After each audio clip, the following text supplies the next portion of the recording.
नमस्कार। आज हम किसी विषय पर बहुत बड़ी चर्चा नहीं करने जा रहे हैं। यह हमारे घर की, हमारे परिवार की, हमारे खुद की, हमारे समाज की बात होने वाली है और यह केवल विवाह तक सीमित नहीं होने वाली है। यह हमारे बदलती जीवन शैली, परिवार, समाज, हमारी आर्थिक व्यवस्था, शिक्षा, कैरियर और नई पीढ़ी की सोच की बात हम करेंगे। आज आप समझ लीजिए कि यह वीडियो नहीं है, ये गपशप करने जा रहे हैं। इन्हीं सब से जुड़ा हुआ आज का विषय है। जानते साथियों, हम अक्सर कहते हैं आजकल बच्चे शादी नहीं करना चाहते या शादियां देर से हो रही हैं। विवाह में देरी क्यों? रिश्ते हैं, विकल्प भी हैं, फिर भी शादी नहीं। आखिर समस्या कहां है? विवाह में जो देर हो रही है, इसके प्रमुख सामाजिक, आर्थिक और व्यक्तिगत कारण का आज मुआयना करेंगे। लेकिन क्या वास्तव में समस्या इतनी सरल है, या हमें थोड़ी गहराई में जाकर यह समझने की आवश्यकता है कि आज विवाह की उम्र क्यों बढ़ रही है? हाँ साथियों, मैं नरेंद्र कुमार, वेलनेस कंसल्टेंट, आप सबों का हृदय से स्वागत करता हूं। अगर आपने अभी तक हमारे चैनल को सब्सक्राइब नहीं किया, अवश्य सब्सक्राइब कीजिए। अच्छा लगे तब लाइक कीजिए और बेहतर लगे तो अपने सगे संबंधियों के साथ भी साझा कीजिए। मेरे विचार से इस प्रश्न का उत्तर किसी एक कारण में नहीं है कि देर क्यों हो रही है, उम्र क्यों बढ़ रही है, बल्कि इसकी कई सामाजिक, आर्थिक और व्यक्तिगत परिस्थितियों के आपसी संबंध में छिपा है। पहला तो कारण यह है कि शिक्षा और कैरियर को प्राथमिकता। आज की युवा पीढ़ी पहले की तुलना में अधिक शिक्षित है। विशेषकर युवतियां उच्च शिक्षा प्राप्त कर रही हैं, अपने कैरियर को लेकर जागरूक हैं और आर्थिक रूप से आत्मनिर्भर बनना चाहती हैं। युवा भी विवाह से पहले अपनी शिक्षा पूरा करनी चाहता है, अच्छी नौकरी प्राप्त करना चाहता है और आर्थिक स्थिरता हासिल करना चाहता है। यह परिवर्तन अपने आप में नकारात्मक नहीं है। एक शिक्षित और आत्मनिर्भर व्यक्ति यदि सोच समझकर विवाह करता है तो वह परिवार को अधिक जिम्मेदारी और परिपक्व निर्णय ले सकता है। लेकिन समस्या तब पैदा होती है जब कैरियर और विवाह को एक दूसरे का विरोधी मान लिया जाता है। और हमें यह समझना होगा साथियों कि कैरियर और फैमिली एक दूसरे के विरोधी नहीं है, बल्कि सही संतुलन के साथ एक दूसरे के पूरक हो सकते हैं। दूसरा कारण है आर्थिक असुरक्षा और बढ़ती जीवन यापन लागत, जो लाइफस्टाइल, हमारी लिविंग कॉस्ट है ना साथियों। आज विवाह सिर्फ दो व्यक्तियों का संबंध नहीं माना जाता, कई बार यह बड़े आर्थिक प्रोजेक्ट जैसा बन गया है। शिक्षा महंगी है, घर खरीदना महंगा है, शहरी जीवन महंगा है, बच्चे की शिक्षा और स्वास्थ्य की लागत बढ़ रही है। ऐसे में अनेक युवा सोचते हैं पहले आर्थिक रूप से मजबूत हो जाए फिर विवाह करेंगे, और यह सोच समझ में आती है। लेकिन हमें यह भी विचार करना चाहिए कि क्या विवाह के लिए आर्थिक रूप से पूर्णतः स्थापित होना आवश्यक है, या जीवन साथी के साथ मिलकर जीवन को व्यवस्थित करना भी संभव है। यहां समाज को विवाह को दिखावे और खर्च से हटाकर साझेदारी और जिम्मेदारी के रूप में देखने की आवश्यकता है। आज विवाह के लिए अपेक्षाएं बहुत बढ़ गई हैं, जानते हैं ना। कई बार युवक चाहता है सुंदरता, शिक्षा, नौकरी, समान विचारधारा, समान सामाजिक स्तर और आधुनिक सोच। युवती भी चाहती है शिक्षित, समझदार, जिम्मेदार, आर्थिक रूप से स्थिर, संवेदनशील और प्रगतिशील, प्रोग्रेसिव लाइफ पार्टनर। ये अपेक्षाएं गलत नहीं है, लेकिन जब उचित जीवन साथी की तलाश परफेक्ट जीवन साथी की तलाश बन जाती है, तब विवाह में देरी हो सकती है। और हमें यह समझना होगा परफेक्ट पार्टनर नहीं होता, लेकिन कंपेटेबल पार्टनर हो सकता है। विवाह किसी पूर्ण व्यक्ति की खोज नहीं है साथियों। विवाह तो दो अपूर्ण व्यक्तियों का साथ मिलकर एक बेहतर जीवन बनाने का प्रयास है। और हमारे समाज में विवाह आज भी कई बार जाति, उपजाति, गोत्र, क्षेत्र, भाषा और सामाजिक स्थिति की सीमाओं से प्रभावित होता है। जब विवाह के लिए विकल्पों का दायरा बहुत सीमित कर दिया जाता है, तो योग्य जीवन साथी मिलने में स्वाभाविक रूप से समय लग जाता है।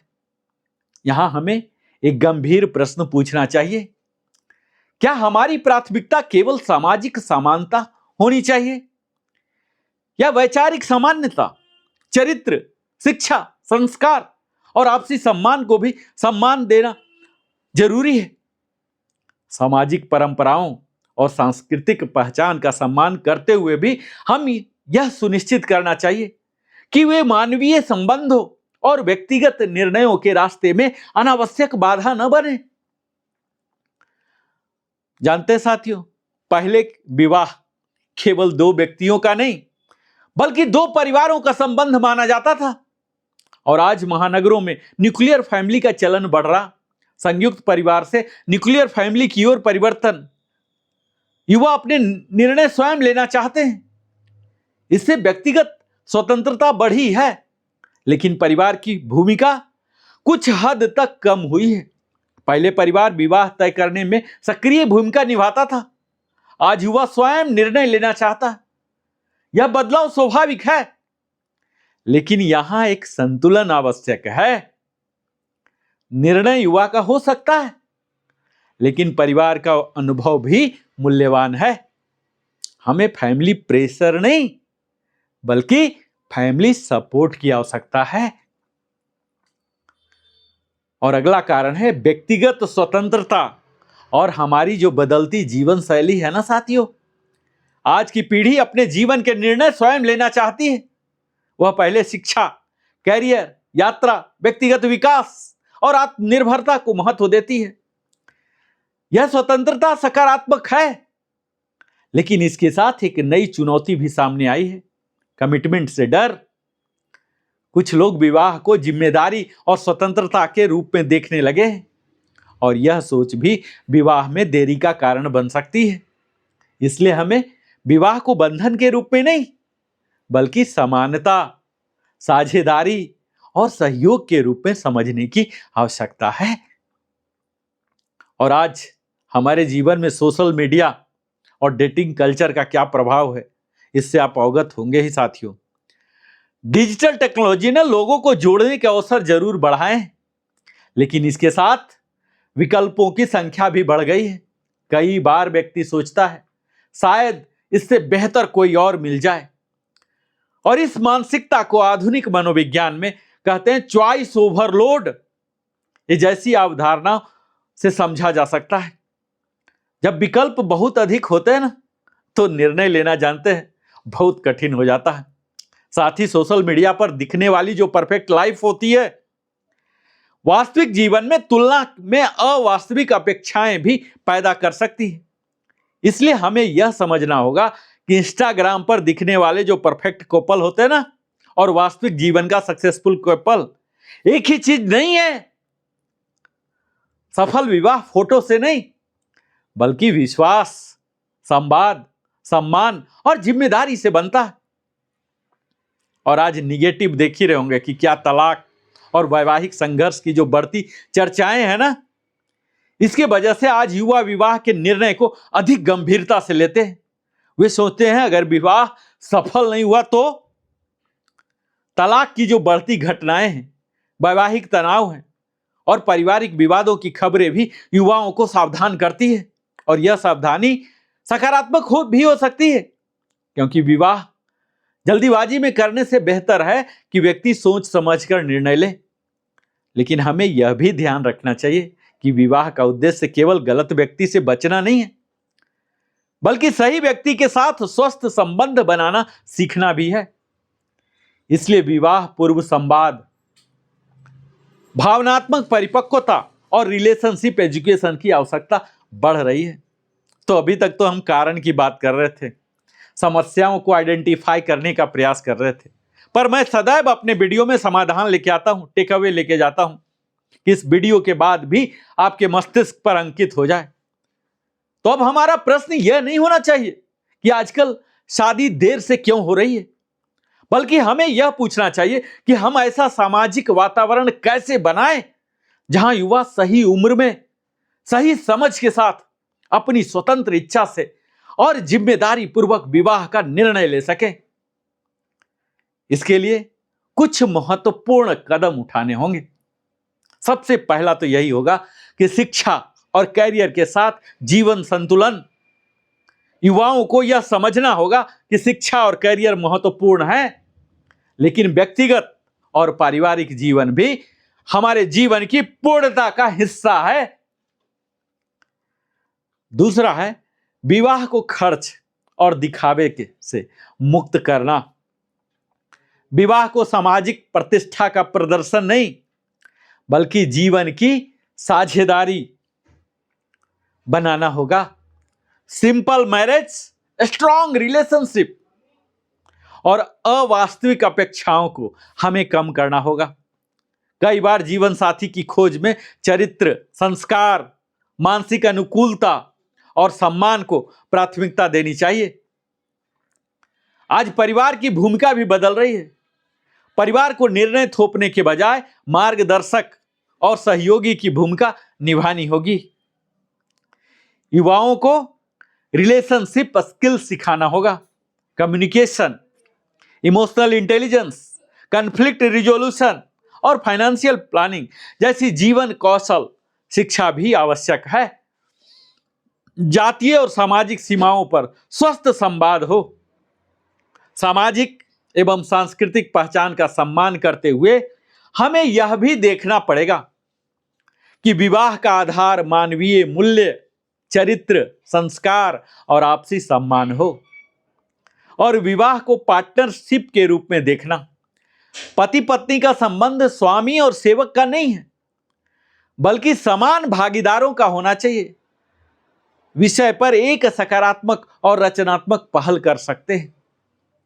उदाहरण के लिए youth dialogue on marriage and family conduct कर सकते हैं। प्री मैरिटल काउंसलिंग अवेयरनेस कर सकते हैं हमारे समाज के लोग। Career and marriage balance workshop चला सकते हैं समाज के कुछ जुड़ के लोग, फैमिली के लोग जुड़ के। Financial planning for young couples कर सकते हैं। इंटरजेनरेशनल डायलॉग कर सकते हैं और सिंपल मैरिज कैंपेन चला सकते हैं। साथियों, समाज में विवाह संबंधी सकारात्मक और स्वस्थ संवाद सबसे महत्वपूर्ण यह है कि चर्चा दबाव बनाने के लिए नहीं, बल्कि समझ विकसित करने के लिए होनी चाहिए। हमें युवाओं से यह नहीं करना चाहिए कि तुम शादी क्यों नहीं कर रहे, बल्कि उनसे पूछना चाहिए तुम्हें विवाह और जीवन साथी के बारे में क्या अपेक्षाएं हैं। समाज और परिवार तुम्हारे निर्णय में किस प्रकार सहयोग कर सकते हैं। यही संवाद पीढ़ियों के बीच दूरी को कम कर सकता है। अंततः विवाह की देरी को केवल समस्या के रूप में देखना भी उचित नहीं है। कई बार देर से विवाह का अर्थ यह भी हो सकता है कि युवा अधिक सोच समझकर, अधिक परिपक्वता के साथ अपनी पसंद से जीवन साथी चुनना चाहता है। लेकिन यदि देरी का कारण अवास्तविक अपेक्षाएं, आर्थिक दबाव, सामाजिक बंधन, भय या निर्णय लेने में असमर्थता है, तो समाज को इस पर गंभीरता से विचार करना चाहिए। हमें न तो पुरानी परंपराओं को आंख बंद करके स्वीकार करना चाहिए साथियों, और न ही आधुनिकता को बिना विचार किए अपनाना चाहिए। तो हमें क्या चाहिए? तो हमें परंपरा से संस्कार लेना है और आधुनिकता से विवेक लेना है, विजडम, और शिक्षा से ज्ञान लेना है और मानवता से दिशा लेना है। क्योंकि अंततः विवाह केवल दो व्यक्तियों का मिलन नहीं है, यह दो व्यक्तियों, दो परिवारों और दो जीवन यात्राओं की साझेदारी है। और यह एक स्वस्थ समाज जानते हैं कौन है? वही है जहां युवा स्वतंत्र भी हो, जिम्मेदार भी हो आधुनिक भी हों, संस्कारी भी हों और अपने निर्णय स्वयं लेने के साथ साथ उन निर्णय की जिम्मेदारी भी स्वीकार करें। क्या हमें युवाओं से केवल यह पूछना चाहिए कि वे शादी कब करेंगे, या हमें यह समझने की कोशिश भी करनी चाहिए कि वे विवाह को लेकर क्या सोचते हैं और एक स्वस्थ वैवाहिक जीवन के लिए समाज और परिवार उनके साथ कैसे खड़े हो सकते हैं? शायद सामाजिक सुधार की शुरुआत इसी प्रश्न से होती है, दूसरे को बदलने से पहले उन्हें समझने से। बहुत बहुत धन्यवाद। अगर आपको यह वीडियो अच्छा लगा हो तो हमारे चैनल लिविंग हैप्पीली को अवश्य सब्सक्राइब कीजिए, लाइक कीजिए, कमेंट करके बताइए और फिर मिलते हैं। बहुत बहुत धन्यवाद। जय हिंद, जय भारत।